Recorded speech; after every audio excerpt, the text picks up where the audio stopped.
구약에 나오는 신앙의 인물 가운데 가장 흠이 없고 또 가장 신실하고 가장 충성된 믿음의 사람이라 그러면 요셉이라고 하는 사람을 들 수 있을 겁니다. 구약의 모범적인 인물 요셉, 아마도 누구도 예외라고 말하지 않을 거예요. 뿐만 아니라 요셉의 생애를 통해서 하나님의 놀라운 구원의 역사를 이루고 이스라엘 백성들을 구원하신 하나님의 손길을 우리는 만나게 됩니다. 이 요셉이라고 하는 사람은 주전 18세기, 그러니까 지금으로 따지면 한 4,000년 전쯤에 수리아, 이스라엘의 북쪽에 있는 수리아 지역의 하란이라는 곳에서 출생을 했습니다. 야곱의 11번째 아들로 출생을 했습니다. 그리고 어린 시절에 가나안 땅, 오늘로 말하면 이스라엘 땅으로 이주하게 됐습니다. 요셉이 어릴 때 가나안 땅으로 이주하게 됐는데 가나안 땅에서 그의 동생이었던 베냐민이라는 동생이 출생하게 되죠. 그러니까 요셉은 야곱의 12명의 아들 가운데 11번째 아들이었습니다. 근데 성경이 말씀하는 바로는 그 12아들 가운데, 물론 딸 디나가 있지만 12아들 가운데 가장 사랑을 받았던 아들을 요셉이라고 말씀하죠. 뿐만 아니라 여러 자식들 가운데 두드러지게 색깔이 있는 옷을 입혔습니다. 그 당시에 염색 기술이 지금처럼 뛰어나지 않은데 채색 옷을 입힌다는 것은 비싼 옷이고 또 누구보다 사랑하는 자식이었다는 것을 증명하는 것입니다. 그렇다면 왜 요셉이라고 하는 아들이 야곱의 12아들 가운데 가장 사랑받았을까요? 첫째 아들도 아니고 막내 아들도 아닙니다. 11번째 아들이에요. 많은 신학자들이 추측하기를 야곱의 4명의 부인이 있죠. 2명은 정실처고 둘은 몸종이었던 첩입니다. 레아, 라헬이라고 하는 처와 빌하, 실바라는 첩이 있습니다. 그들의 몸을 통해서 13명의 자식을 낳았는데 11번째 아들 요셉이 야곱이 가장 사랑했던 여인이었던 라헬을 통해서 낳았던 첫 번째 자식. 그래서 요셉을 사랑하지 않았겠는가 그렇게 추정해 봅니다. 요셉을 사랑했는데 채색옷 입혔습니다. 근데 요셉은 우리가 알고 있다시피 꿈꾸는 사람이었어요. 어릴 때부터 꿈을 많이 꿨죠. 꿈꾸는 그 일 때문에 사실은 형제들에게 미움받았습니다. 그래서 요셉이 올 때마다 형제들이 비아냥거리는 말로 저기 꿈꾸는 자가 온다라고 비아냥거리는 말을 하기도 했습니다. 요셉의 유명한 꿈 2가지가 있습니다. 첫 번째 꿈은 요셉과 11형제가 밭에서 곡식단을 메고 있는데 11개 곡식단이 자기에게 절하더라는 거예요. 또 별, 달, 해가 있는데 11의 별이 자기에게 절하더라는 겁니다. 이 2가지의 꿈. 아버지 야곱은 그 꿈을 깊이 마음속에 새겼습니다. 요셉도 마찬가지죠. 근데 형제들은 그 꿈이 괘씸했어요. 왜냐하면 11형제가 다 자기에게 절한다. 그런 의미를 가지고 있지 않아요? 그래서 형제들 가운데 요셉이 미움받았습니다.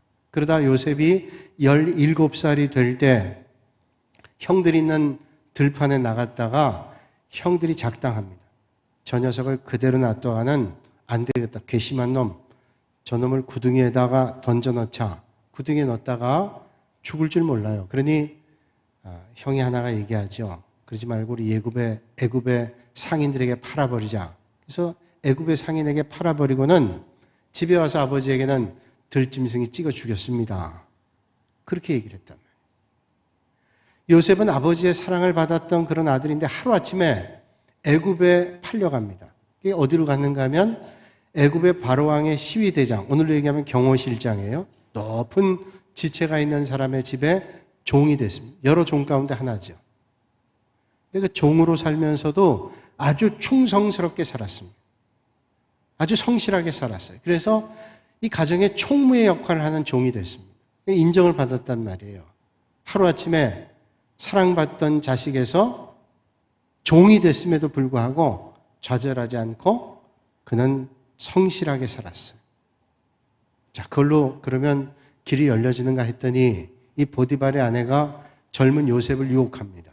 17살짜리 요셉을 유혹하는 거예요. 그러나 요셉이 하나님 앞에 죄를 짓지 않겠다는 마음으로 뿌리칩니다. 뿌리쳤더니 결과가 뭐냐 하면 오해를 다 뒤집어 쓰고 누명을 쓰고는 감옥에 가게 됩니다. 이거 보세요. 아버지의 사랑받고 살았던 요셉이 애굽의 종으로 끌려갔다가 이젠 감옥까지 갔습니다. 참 이상한 일 아니에요? 하나님의 뜻대로 따라 살려고 하는데 오히려 감옥에 고생하게 됐습니다. 하나님의 뜻대로 살려고 하면 하나님께서 상을 주고 은혜를 주고 잘 되는 길로 인도하셔야 돼요. 근데 하나님께 상을 주기는커녕 벌을 주시는 것 같이 곤고한 삶으로 이끌어 가시는 거예요. 세상에 그런 얘기 하잖아요. 지난주에 뉴스에서 그런 말씀 많이 들었죠. 신상필벌이라. 상 줄 사람 상 주고 벌 줄 사람 벌 준다. 그랬더니 어떤 정치인이 얘기하죠. 난 상 받을 일이 많다라고 얘기를 했어요. 세상에 신상필벌, 상 줄 사람 상 주고 벌 받을 사람 벌 받으면 되는 것인데 세상이 불공평할 때가 있어요. 서울의 어떤 국제학교인지 외국에 있는 학생들이 한국에서 공부를 하는 겁니다. 미국에 있는 교육제도 똑같이 국제학교에서 공부를 해요. 그래서 여기서 진학을 할 때 미국에 있는 대학에 진학할 수 있어요. 국제학교에 미국인 학생하고 사우디아라비아 학생이 공부를 했습니다. 하루는 선생님이 내준 숙제를 해오지 않았습니다. 선생님이 숙제를 해오지 않은 벌로 수업이 끝난 다음에 1시간 동안 너희들의 이름을 100번을 쓰고 가라. 그렇게 과제를 부과했습니다. 1시간 뒤에 선생님이 교실에 갔더니 미국 학생 아이는 숙제를 다 하고 갔어요. 그런데 사우디아라비아 학생은 아직도 이름을 쓰고 있는 겁니다. 그래서 야, 너는 왜 아직도 이름을 쓰고 있냐? 그랬더니 이 사우디아라비아 학생 아이가 볼멘 얼굴로 얘기하는 거예요. 선생님, 너무 불공평합니다. 억울합니다. 뭐 억울하냐? 똑같이 100번 이름 쓰고 가랬는데. 선생님 아시다시피 제 미국에 쟤는 이름이 에드빌이잖아요. 에드빌. 쓰는 게 간단합니다. 근데 제 이름은 보세요. 무하마드 알리 자누딘 빈 하지 아브라임 압둘 라시드. 읽기도 힘들어. 이 이름을 다 쓰려니 100번이 이게 불공평하잖아요. 여러분, 요셉이 그런 생각이 혹시 들지 않았을까요? 세상에 과연 공의가 있는가? 과연 하나님께 살아계신가? 의문이 혹시 일어나지 않았을까요? 그런데 요셉은 애굽의 종으로 팔려갔을 때도 감옥에 있을 때도 충실했어요. 어떻게 그럴 수 있을까요? 여러분 점점 곤란한 상황에 빠지고 어려움에 빠지면 금방 좌절하고 절망하고 낙심할 수 있는데 어떻게 요셉은 그럴 수 있을까요? 그 믿음이에요. 어떤 상황에도 하나님께서는 역사하고 계신다. 하나님은 섭리하신다. 하나님은 보고 알고 계신다. 라고 하는 사실을 믿었다는 거예요. 요셉은 고백하죠. 형들에게 나를 이리로 보낸 이는 당신들이 아니요 하나님이시라. 나를 형들이 악독한 마음을 품고 괘씸하다고 애굽으로 보냈을지는 모르지만 그건 당신들이 한 게 아니라 하나님이 하셨어요. 왜 하나님이 그러면 그렇게 힘들게 했을까요? 힘들게 하신 분이 아니라 뜻이 계셨다는 거예요. 요셉은 그 순간에도 하나님을 높이고 그 일을 통해서 역사하실 하나님을 찬송했습니다. 여러분, 오늘 이 땅에서 되어지는 모든 일 가운데 믿음의 시선을 가지고 하나님이 하실 역사를 보시는 여러분들이 되시기를 바랍니다. 오늘 주님은 여러분들의 시각이 그런 눈을 가질 수 있기를 원하고 계세요. 여러분, 세상 사람 같은 시각으로 이 세상에 되어지는 일을 보지 않고 이 세상에 되어지는 일 가운데 하나님의 역사를 볼 수 있는 게 믿음의 눈이고 하나님께서 우리를 그런 눈으로 볼 수 있기를 원하고 계신다는 거예요. 요셉은 애굽에 팔려가 노예로 살면서 아마 자기 자신을 돌아볼 수 있는 시간이 됐을 거예요. 내가 채색 옷 입고 아버지의 사랑 받았는데 그 아버지의 사랑이 참 컸다는 것도 발견하게 됐고 내가 형들한테 좀 잘못한 모습들이 있었다는 생각도 했을 거예요. 그리고 하나님의 큰 사랑을 받고 살았었는데 이런 어려움을 겪으면서 하나님의 사랑을 또 다시 한번 생각해 봤어요. 그리고 정말로 낮아지는 겸손과 믿음을 배웠어요. 그리고 낮아지면서 더 하나님을 의지해야 되겠다는 믿음의 각오를 가졌을 겁니다. 여러분, 성경에 나오는 수많은 믿음의 선배들, 우리 주변에 있는 많은 믿음의 선배들 보세요. 어떤 때는 어려움을 겪으면서 낮아짐과 그 일을 통해서 겸손과 더 큰 믿음의 자리로 인도하시는 하나님의 손길을 받잖아요. 여러분, 우리는 높아지고 모든 게 잘 되지기를 원하지만 하나님께서 우리를 더 귀하고 아름답게 쓰기 위해서 어떤 때는 낮아지게도 하시고 연단하게도 하시고 훈련하게도 하셔서 정말로 정금처럼 겸손한 믿음의 사람으로 쓰기를 원하고 계시는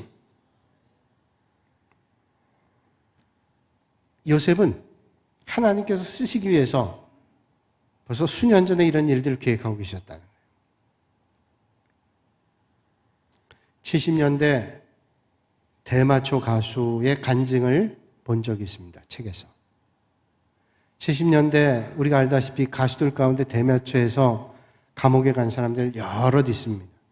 근데 이분이 70년대 대마초를 해가지고 감옥에 갔어요. 징역 3개월을 살게 됩니다. 근데 그 감옥에서 사형수를 통해서 전도를 받았습니다. 사형수가 죽음을 목전에 두고 있는데도 복음을 전하는 겁니다. 그 전에 예수님을 알지 못했던 이 사람이 아니 죽음을 목전에 두고 있는 사람이 전하는 예수가 도대체 뭐길래 그러다가 주님 만났어요. 그 사형수가 이 대마초 가수 회심한 가수에게 얘기했어요. 선생님은 이제 얼마 안 있어 나갈 텐데 나가면 저는 죽을 겁니다. 그럼 제가 전하고 싶었던 복음의 그 뜨거움들을 선생님이 꼭 전해주시면 좋겠습니다. 그런 말을 했다.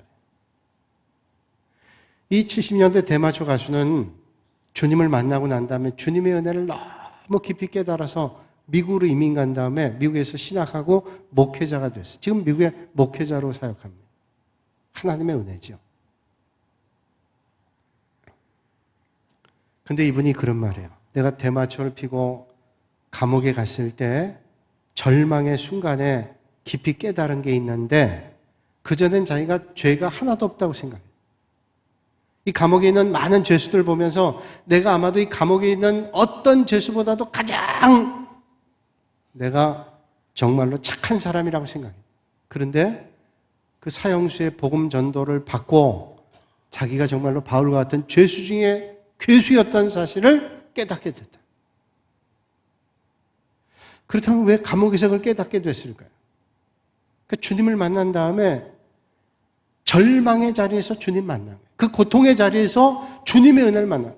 나같이 정말로 부족하고 정말로 허물 많은 인생을 붙잡아 주신 분이 주님이라는 것을 절망의 순간에 만났어요. 여러분, 감옥에 있을 때 예수님을 영접하기가 수월할까요? 세상에 있을 때 주님 영접하기 수월할까요? 세상보다 감옥에. 육신의 질병이 있을 때 주님을 영접하기가 수월할까요? 건강할 때 주님을 영접하기가 수월할까요? 말할 것도 없어요. 여러분, 모든 일이 잘 될 때 주님 영접하는 게 수월할까요? 힘겹고 어려운 삶의 자리에서 주님을 만나기가 수월할까요? 요셉은 그 절망의 자리, 정말로 고통의 자리에서 주님의 깊은 은혜를 만났어요. 내가 죄인이라고 고백하는 그 자리에 내가 죄인이로소이다 라고 하는 진지한 고백이 있었던, 오늘 이 아침에 여러분의 심령 가운데 그런 고백이 있어서 더 주님 앞에 나가 주님을 만나는 축복의 시간 되실 수 있기를 바랍니다. 오직 주님만이 절망의 자리에서 은혜를 베풀어 주신, 요셉도 틀림없이 애굽에서 노예 생활하면서 자기를 낮춰주시는 주님의 은혜를 만나 겸손해지게 되고 하나님만을 전적으로 의지하는 믿음을 배웠을 겁니다. 그래서 그런 고백해요. 나를 이리로 보낸 것은 형님들이 아닙니다. 하나님입니다. 하나님이 나를 바로에게 아버지로 삼으시고 온 땅의 통치자로 삼으셨습니다. 이렇게 고백해요. 여러분, 믿음의 시각 그렇습니다.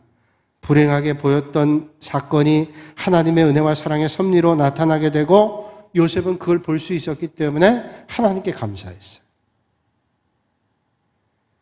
그렇게 하나님을 의지했더니 하나님께서 불평하지 않고 하나님을 의지했던 그에게 범사에 형통하게 하셨다고 말씀하죠.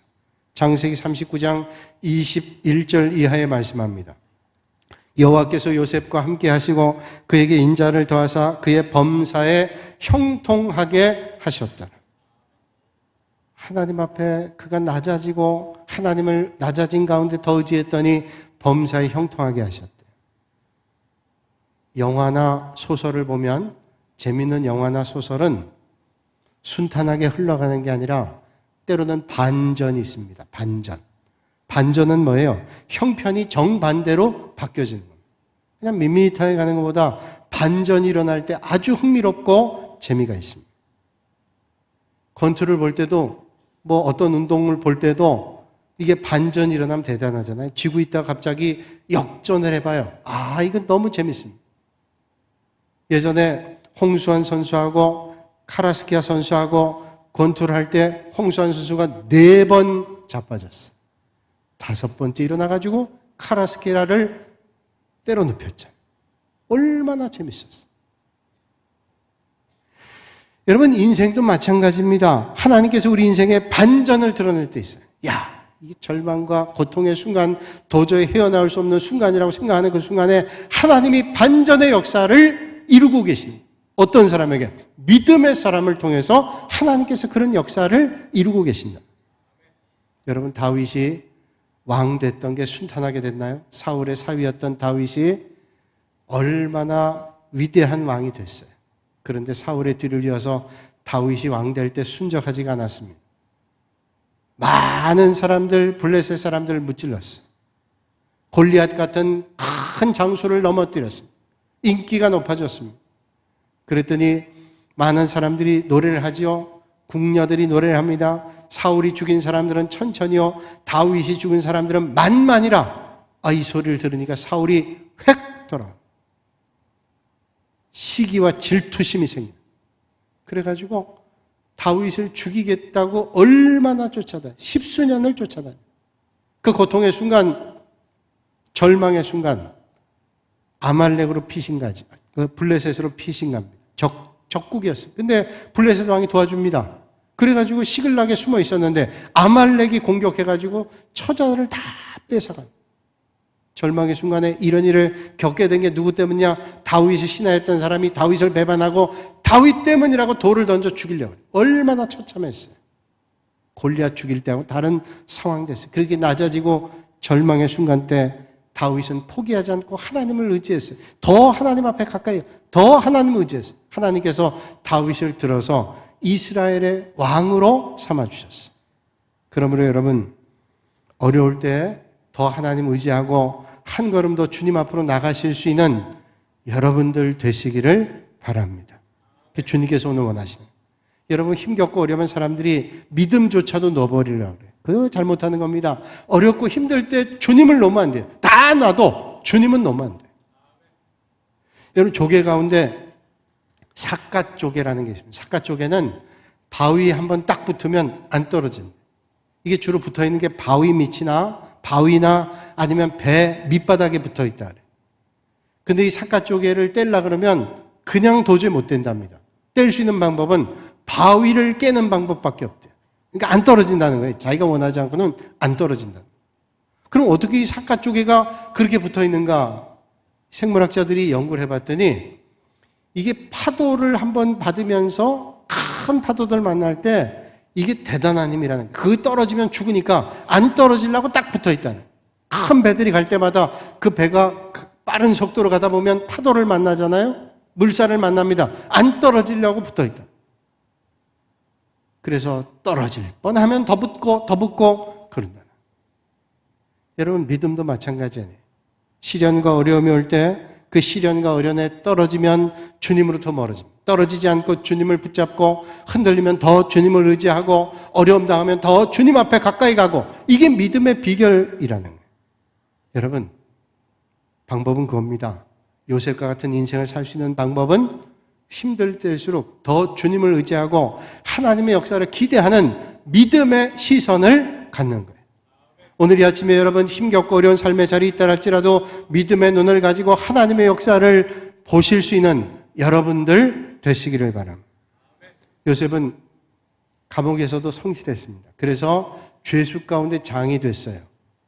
보디발 집에서도 가정 총무가 된 것처럼 감옥에서 죄수장이 됐습니다. 그래서 창세기 39장 22절에 말씀하기를 간수장이 옥중제수를 다 요셉의 손에 맡김으로 그 재반 사물을 요셉이 처리하고 그랬어요. 그 감옥에서도 인정받았어요. 어려운 중에 있었지만 하나님께 더 나가고 하나님을 의지했다. 요셉은 꿈꾸는 사람이잖아요. 그 감옥에는 아주 지체가 높은 사람이 왕의 미움을 받아서 감옥에 온 사람이 있습니다. 두 사람인데 성경이 말씀한 대로 술 맡은 관리와 떡 굽는 관리입니다. 이거는 왕의 음식을 다 관리하는 사람이기 때문에 높은 직책에 있는 사람. 이 두 사람이 꿈을 똑같이 꿨습니다.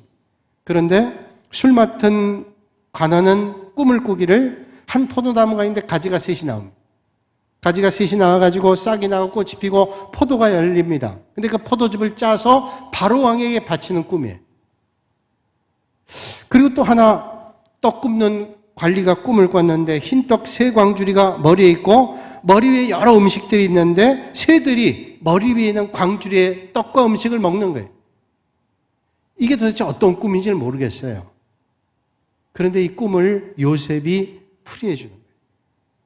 술 맡은 관리의 꿈은 당신이 사흘 뒤에, 이제 가지가 3개 났다는 건 사흘 뒤에 복직이 되는데 복직이 돼서 왕의 술을 관리하는 그런 관리로 다시 복직될 거다라고 하는 얘기. 떡 굽는 관리는 당신이 사흘이 지난 다음에 당신은 왕에게 목숨을 잃게 될 거다. 목이 베서 결국 새들이 당신의 머리를 먹고 말 거다. 이런 꿈의 해석을 해줬어요. 그런데 보세요. 사흘 뒤에 바로의 생일 잔치 때 술 맡은 관리는 복직이 되고 정말로 떡 굽는 관리는 죽게 됐어요. 놀랍지 않으세요? 정확하게 요셉이 해석해 준 대로 그 꿈의 일들이 그대로 이루어졌어요. 놀랍잖아요. 누가 하신 일이에요? 하나님이 하신 일. 근데 여러분, 술 맡은 관리가 잘 되면 요셉을 잊지 않겠다 그랬어요. 근데 요셉을 싹 잊었습니다.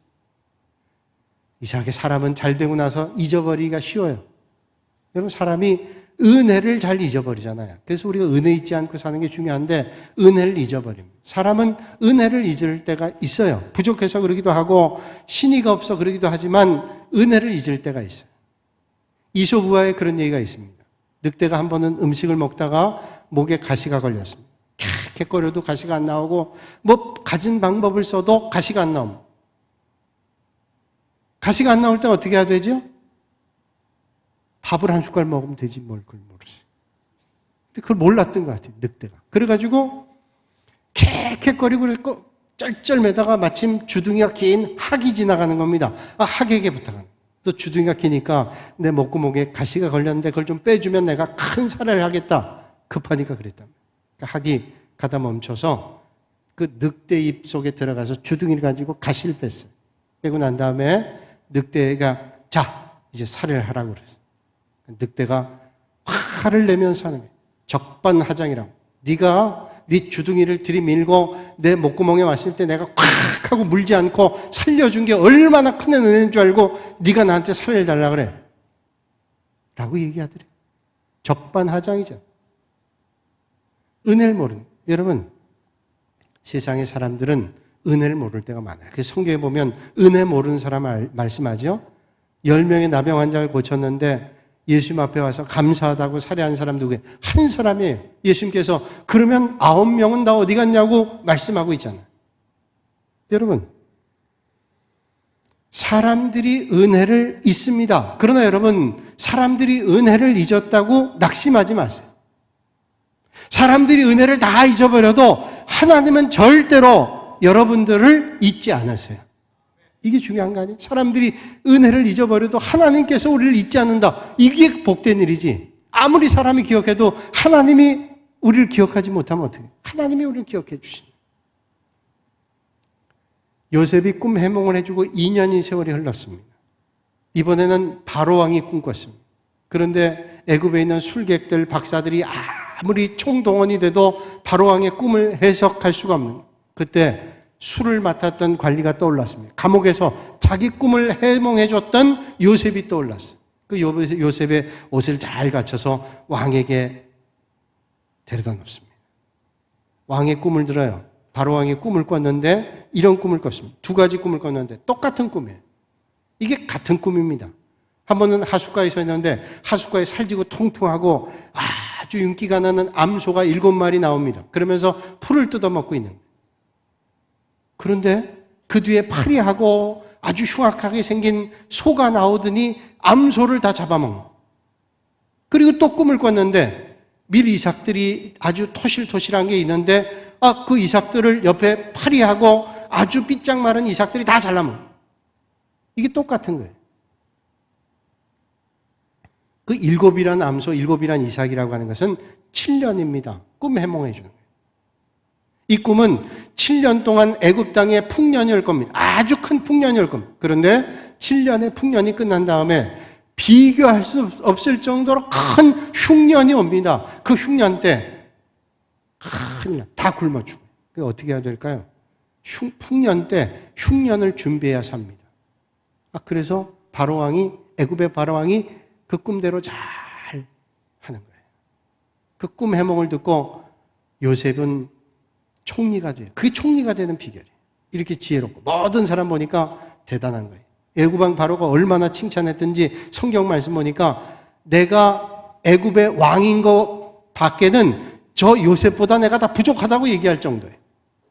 성경에 그렇게 말씀해요. 그러니까 요셉이 얼마나 출중한 지혜가 있다는 것을 인정을 했어요. 요셉이 높아졌어요. 이게 하나님이 하신 일이죠. 오늘 이 요셉의 삶을 통해서 우리가 깨닫게 되는 메시지가 있어요. 우리가 이 세상 사는 동안에 시험이 온다는 거예요. 시험이 없이 살면 좋은데 때때로 우리에게 시험이 옵니다. 우리 인간이 부족해서 그러기도 하고 실수하기 위해서 오기도 하지만 어떤 때는 실수도 없고 부족함도 아닌데 시련이 올 때가 있어요. 시험이 올 때가 있어요. 왜요? 세상은 완전하지 않거든요. 불완전해요. 그래서 시련이 올 때가 있어요. 자기는 가는 길을 간다고 하는데 갑자기 자동차가 와서 자기를 받기도 하고요. 자다가 갑자기 어떤 어려움을 당하기도 하고요. 생각지 못한 일들이 나 때문이 아니라 사회적 구조 때문에 올 때도 있어요. 그러나 잊지 말아야 될 것은 구부러지고 불완전한 세상 가운데도 하나님의 원리대로 하나님의 방법대로 살면 잘 살 수 있어요. 야, 이 세상이 그러니까 우리도 어쩔 수 없다가 아니라 이런 세상에 살지만 우리가 하나님의 방법대로 살면 잘 살 수 있다.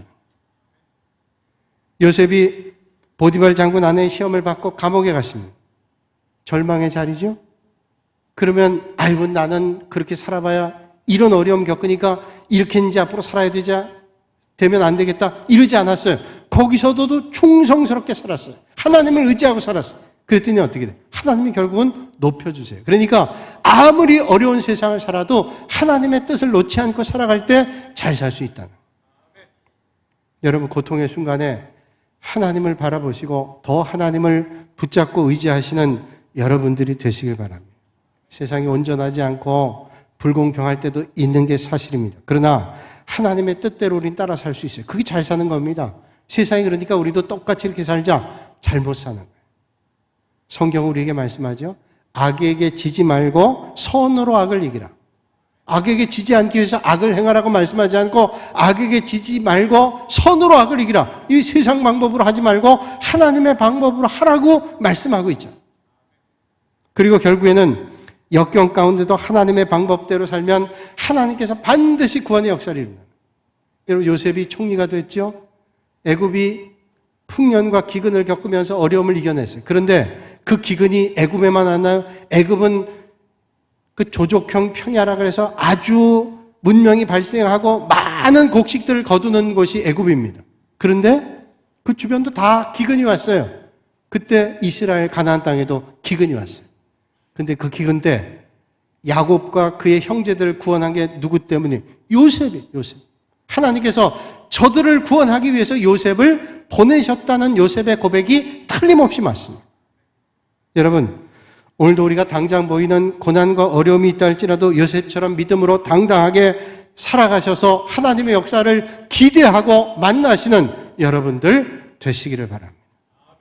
지금 고난 만나도 하나님을 기대하면 믿음의 길을 가는 거예요. 필립 얀시라는 목사님이 쓰신 책 가운데 하나님, 제게 왜 이러세요? 이런 책이 있어요. 하나님 제게 왜 이러세요? 얼마나 답답하면 하나님 왜 나한테 이러세요? 그 책이 이런 말합니다. 고통이 닥치면 우리의 보청기의 볼륨을 올리게 될 것이고 평소에 들을 수 없었던 중요한 메시지를 들을 수 있게 될 것이다.